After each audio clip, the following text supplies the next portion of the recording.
जय श्री कृष्णा। आज बात करते हैं मन पर। मन सबको परेशान करता है ना। मेरा मन ये कर रहा है, मेरा मन वो कर रहा है। सुनिए, बहुत अच्छी बातें पूरी ज़रूर सुनिएगा। एक राजा शिकार के लिए गए। अब शिकार के लिए जब राजा गए तो बहुत सारे जने जाते हैं राजा के साथ, तो वजीर भी साथ में था।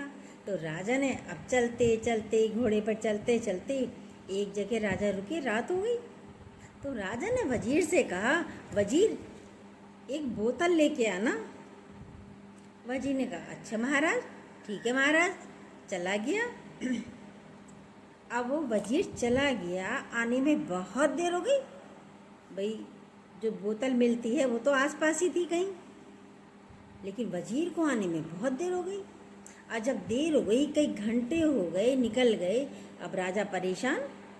काफ़ी समय बाद जब वजीर आया तो वजीर से राजा ने पूछा, भाई तुम्हें इतनी देर क्यों लगी? तो वजीर तो बहुत होशियार होते हैं, इसलिए वजीर की कुर्सी मिलती है उन्हें, बहुत दिमाग वाले होते हैं। तो वजीर ने कहा, महाराज आपने बोतल मंगाई थी मुझसे। लेकिन वजीर के साथ वो देख रहे हैं राजा, ये तो बहुत सारे आदमियों को भी लेके आया है, बहुत सारा सामान भी लेके आया है वजीर। मैंने तो बस एक बोतल मंगाई थी। राजा ने एकदम वजीर से जैसे कहा, भाई तुम्हें इतने घंटे कैसे लग गए और इतने सारे लोग क्यों लेके आए हो? वजीर बोला, बताता हूँ महाराज, बताता हूँ। थोड़ा सांस तो लेने दीजिए, थोड़ा मैं सांस तो ले लूँ, चलकर आया हूँ, पानी तो पी लूँ। खैर बैठ गया। वजीर बोला, महाराज देखो, जब आप बोतल पियोगे तो बोतल के साथ आपको क्या चाहिए? ड्रिंक करोगे तो आपको उसके साथ कबाब चाहिए। आप थोड़ी देर में कहते मुझे मेरे लिए कबाब लेके आओ वजीर। तो मैंने सोचा चलो हाथ के हाथ कबाब भी लेकर चलता हूँ, तो मैं इसलिए कबाब भी लेकर आ गया। अब जब आप ड्रिंक करोगे, लोगे, तो आपका मन जो ये करेगा, कोई नर्तकी भी हो मेरे सामने, कोई डांस भी करे, कोई नर्तकी भी आए, तो मैं नर्तकी को भी लेके आ गया हूँ महाराज। अरे अच्छा, ये तो बहुत अच्छा करा भाई, राजा ने कहा वजीर से। अब नर्तकी को लेके आए, उनकी चलो नर्तकी भी सही है, ये भी सही है। राजा ने कहा बहुत अच्छी बात है, रात कट जाएगी हमारी। अब ये आदमी क्यों लेके आया भाई तू? ये चार आदमी क्यों लेके आया? तो बोला, महाराज जब नर्तकी आप ड्रिंक करोगे, कबाब खाओगे, नर्तकी का साथ करोगे, तो आप बीमार भी पड़ोगे। आप बीमार पड़ोगे तो आपको जो है डॉक्टर लाना पड़ेगा आपके लिए। तो मैं एक डॉक्टर को भी लेके आया हूँ, इसलिए कह रहे चलो ये भी सही है। अब डॉक्टर, जब आपने इतना सारा करा, अब डॉक्टर भी ये कहेगा अब इनमें कुछ नहीं रहा महाराज में, इन्होंने ड्रिंक करी, कबाब खाए, नर्तकी का साथ किया, तो मैं अर्थी की भी व्यवस्था करके आया हूँ, इसीलिए मैं अर्थी भी लेके आया हूँ आपके। भैया आपको शमशान घाट लेके जाना पड़ेगा। अब राजा तो सुन के बहुत चक्का हो रहा है, ये क्या बोले जा रहा है कि भाई अर्थी, किसके लिए अर्थी लाया? कि महाराज आपके लिए, भाई ड्रिंक तो आप ही करोगे, आप ही के लिए आया हूँ। अब अर्थी उठाने वाले 4 आदमी भी जरूरत है मुझे, तो मैं इसलिए इन 4 व्यक्तियों को भी लेके आया हूँ। राजा बोला, अच्छा ड्रिंक करने से ये होता है कि भाई ड्रिंक करने के साथ, हाँ महाराज ऐसे ही होते हैं। जब ड्रिंक करोगे, कबाब खाओगे, नर्तकी का साथ करोगे, तो बीमार भी पड़ोगे। आप बीमार पड़ोगे तो मर जाओगे तो अर्थी की भी आवश्यकता पड़ेगी। अब अर्थी उठाने वाला मैं तो अकेला उठा नहीं सकता, इसलिए मैं 4 व्यक्तियों को भी लाया हूँ। अब राजा ने कहा, एक शराब के कारण इतना सारा ये मुझे सहना पड़ेगा। राजा ने बोतल ली और लेके फेंक दी, ये ऐसी शराब जाए गड्ढे में। ये है हमारा मन जो हमें परेशान करता है, ये भी चाहिए वो भी चाहिए। अरे मन को रोको, यदि कोई गलत चीज़ है तो उसे रोको। वजीर ने बड़ी समझदारी से राजा को समझाया। वजीर यदि ऐसे ही कहता, राजा आप बीमार पड़ जाओगे, शराब मत पियो, नहीं मानता राजा। तो प्रैक्टिकल करके दिखाया वजीर ने, ऐसे समझाया है। तब राजा की समझ में आया कि अच्छा भैया, ऐसे तो शराब जाए गड्ढे में। तो लोगों का भी क्या होता है, पीते हैं, बीमार पड़ते हैं, देखते नहीं। अरे आपके शरीर के साथ कितने सारे शरीर जुड़े हुए हैं, आपके साथ कितने सारे व्यक्ति जुड़े हुए हैं। ये तो देखो, पत्नी है, माता पिता हैं, बच्चे हैं। छोड़िए ड्रिंक, कुछ अच्छी चीज़ पीजिए ना। मन तो बहुत परेशान करता है, लेकिन मन के कारण व्यक्ति अधीन है। हर व्यक्ति मन से अधीन है, बंधा पड़ा है। कई बार हम मन के अधीन होकर कर्म कर लेते हैं, फिर कहते हैं भगवान ने कराया। ये सब मन भी तो भगवान ने दिया है, आरोप भगवान को लगाते हैं। भगवान ने कोई गलत चीज़ नहीं दी, भगवान तो अपने जैसा आपको भी बनाया। जैसा भगवान स्वयं है वैसे ही आपको बनाया है। अब आप इस शरीर से क्या करते हो, अच्छा भी कर सकते हो, बुरा भी कर सकते हो। भगवान ने लाइट दी है, इस लाइट में आप अच्छी अच्छी किताबें, ग्रंथ पढ़ सकते हो, और इसी में आप गंदे नॉवेल कुछ भी पढ़ सकते हो। आप अपने को देखिए, क्या कर रहे हो। भगवान ने तो सब कुछ हमारी सुविधा के लिए दिया है, गलत के लिए नहीं दिया। गलत तो हमने मन चला चला कर गलत कर लिया है। पर अंदर वाला जान रहा है कि मैंने किया, अंदर वाला जानता है कि ये काम मैंने किया, भगवान ने नहीं किया। इस ज्ञान को तुम उलट नहीं सकते, ये ज्ञान को तुम उलट नहीं सकते। एक शिष्य ने उल्टी कर दी तो उसे तीतर ने खा लिया, वो तैंतरीय उपनिषद बन गया। तुम यहाँ से वापस जा नहीं सकते। जो सत्संग सुनता है वो सोचे अब मैं घर में बैठ जाऊँ, अब नहीं सुनना, मुझे सुन लिया बहुत कुछ, जो भी सुनना था वो मैंने सुन लिया। आप बैठ सकते हो घर में? नहीं बैठ सकते, क्योंकि एक आदत हो गई, एक रस हो गया। ये रस अच्छा है जो हम सत्संग सुनते हैं, कहते हैं। जब हम आपको सुनाएं, आप किसी और की पीड़ा को दूर करिए, सुनिए और सुनाइए। गुरुजी कहते हैं आपने ए सीखा तो जाके ए सिखा कर आओ, बी सीखा है बी सिखा कर आओ। पता नहीं कौन किस हालत में है, शायद ये गुरु के एक शब्द उसका जीवन बचा ले। तो हम तो इसीलिए रोज़ लेकर बैठते हैं कि कोई ना कोई शब्द किसी के मन को अच्छा लगे, उसका दुख हट जाए, उसकी पीड़ा ख़त्म हो जाए। शरीर दुख कितने प्रकार के होते हैं आप जानते हैं? कोई शब्दों के दुख भी होते हैं, कोई शब्द कह गया, लग गई, पीड़ा हो गई, घायल हो जाते हैं। एक बुढ़ापे का शरीर, चला नहीं जाता, बैठा नहीं जाता, ये भी बुढ़ापा है, ये भी पीड़ा देता है, दुख देता है। और बीमारी, कैंसर हो गया, लेकिन गुरु के शब्द, गुरु की वाणी हर हाल में हमें जिंदा रखती है। हर हाल में, चाहे हम बीमारी से परेशान हों, चाहे अपने बुढ़ापे से परेशान हों, या गरीबी से परेशान हों, कैसे भी परेशान हों, दुख हमारे दूर कर देता है। ये जो वाणी है गुरु की, इतनी शक्तिशाली है। बस आप सुनते रहिए और जाकर औरों की पीड़ा भी दूर कर सकते हो तो ज़रूर करिए। एक एक जना 10 को भी सुनाएगा तो 10 के दुख दूर होते हैं। जाइए, आप जा सकते हो तो। बोला तुम यहाँ से वापस जा नहीं सकते। सही बात है, हम गुरु को नहीं छोड़ सकते, गुरु की इस वाणी को नहीं छोड़ सकते। फिर कहाँ जाना है, क्यों जाएं? घर बैठे मिल रहा है सामान, घर बैठे मिल रही है वाणी, तो सुनते रहिए, आनंद में रहिए। स्वयं को कैसे भूल सकते हैं, स्वयं को कैसे भूलेंगे? सिर्फ वाणी के द्वारा ही। तुम जीव भाव में हो तो कुछ भी नहीं कर सकते। एक आदमी को नींद में बहुत प्यास लगी तो वो पानी के लिए छटपटा रहा था।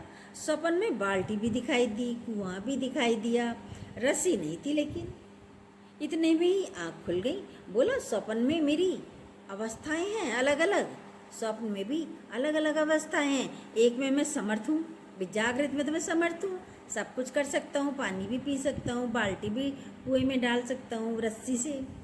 दूसरी में असमर्थ था, स्वप्न है तो उसमें असमर्थ है। जगने पर ना प्यास है न कुआं, जगने पर तो ना प्यास थी न कुआं। तुमने संकल्प से सारी सृष्टि तैयार कर ली। ये जो सृष्टि है जागृत अवस्था में भी ये स्वप्न ही है। ये जागृत अवस्था का स्वप्न है। स्वप्न किसे कहते हैं? जो मिटने वाला है, जो सच्चा नहीं होता, वह स्वप्न है। अब हम सोते हुए सपना देखा तो भी मिथ्या। आप जागते हुए देख रहे हो, ये घर है, ये पति है, ये बच्चे हैं, ये माता पिता हैं, ये भी स्वप्न है, पर ये जागृत अवस्था का स्वप्न है। क्योंकि ये भी जाने वाला है, मिटने वाला है। जिसे हम सोचते ना, सोचने में भी डर लगता है, अरे चले गए तो क्या होगा, क्या होगा, जाना तो है ही। आप रहोगे, कोई नहीं रहा, ना राम रहे ना रावण रहे, ना कृष्ण रहे ना कंस रहे, कोई भी नहीं रहा, कोई नहीं रहता। अच्छा कार्य करोगे तो वो कार्य के द्वारा ही आप जीवित रहते हो, यानी उनकी यादों में, अच्छाई के तौर पर। तुमने संकल्प से सारी सृष्टि तैयार कर ली, पर जीव भाव में एक रस्सी नहीं बना पाए। जीव भाव में तो रस्सी नहीं बना पाए। ईश्वर की सत्ता तुम्हारे अंदर ना हो तो कुछ भी नहीं हो सकता। जो भी कार्य हो रहा है सिर्फ ईश्वर की सत्ता से हो रहा है। वो तो साक्षी चैतन्य है, उसकी सत्ता से पूरा जगत बना है, उसी की सत्ता से पूरा जगत बना है। पर हम क्या करते हैं? द्वेष, द्वैत, ईर्ष्या, निंदा है तो भगवान सब में करते हैं।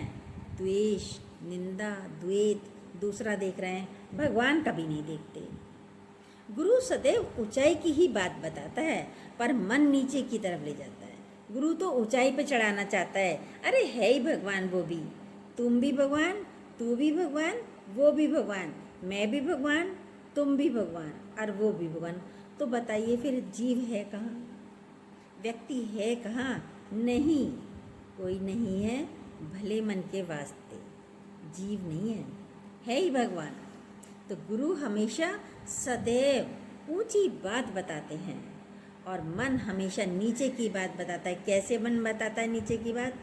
एक ही मक्खी होती है जो जाकर हलवाई के टोकरे पर, हलवाई के शोरूम में बैठती है, रसगुल्ले पर बैठती है, बर्फ़ी पर बैठती है, उसका मीठा चखा। मक्खी कैसी होती है? मीठा चखा हलवाई का, और थोड़ी देर में ही कूड़े वाला कूड़ा लेके जा रहा है, उसके कूड़े पर बैठ जाती है, उसकी गंदगाई पे बैठती है, कूड़े पर बैठ गई। तो ये मन ऐसा है, थोड़ी देर में तो इतना अच्छा, मुझसे भला कोई नहीं, हाँ सभी भगवान है, सभी भगवान है, लेकिन थोड़ी देर में किसी ने कुछ कह दिया, अरे ये कहाँ ही का भगवान, ये तो इंसान भी नहीं है, मनुष्य भी नहीं है। ये है मन जो हमें हमेशा नीचे ही गिराता है। माया क्या है? ये तो करिए आज मन की बात।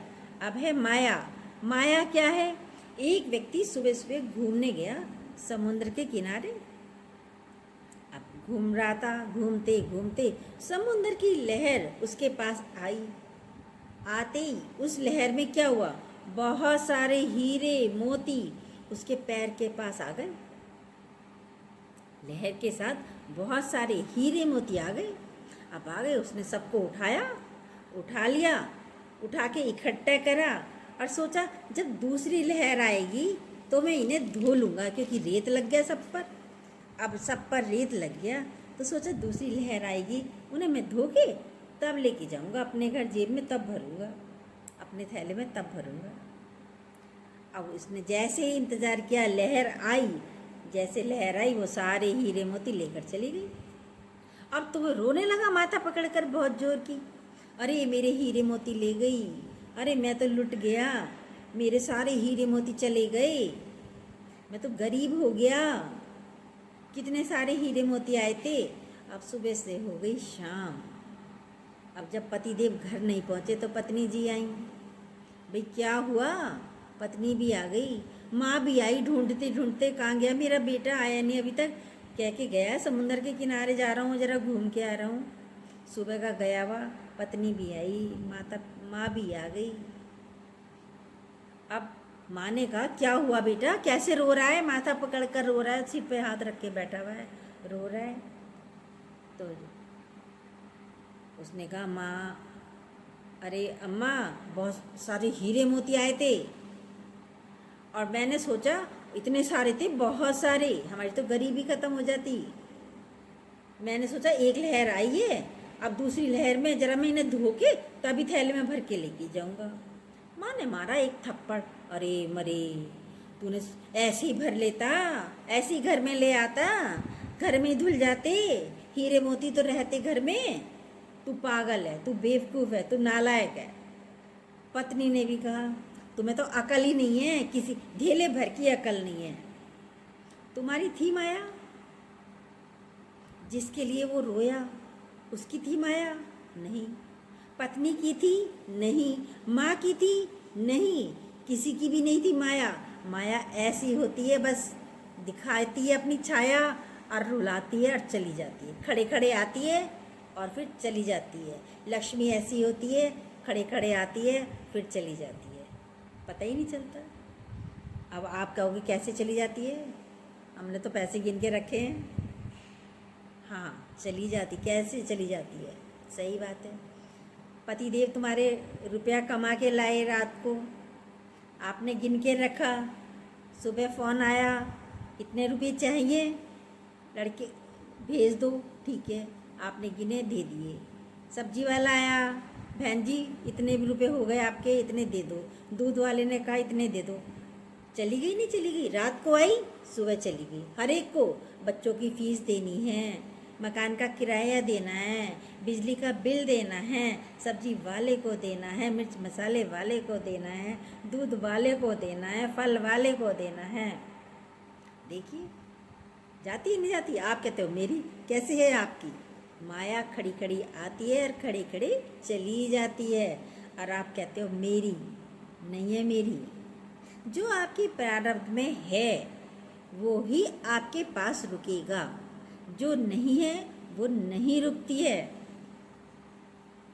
तो वो उसकी तो सारी माया बह गई, हीरे मोती सारे बह गए।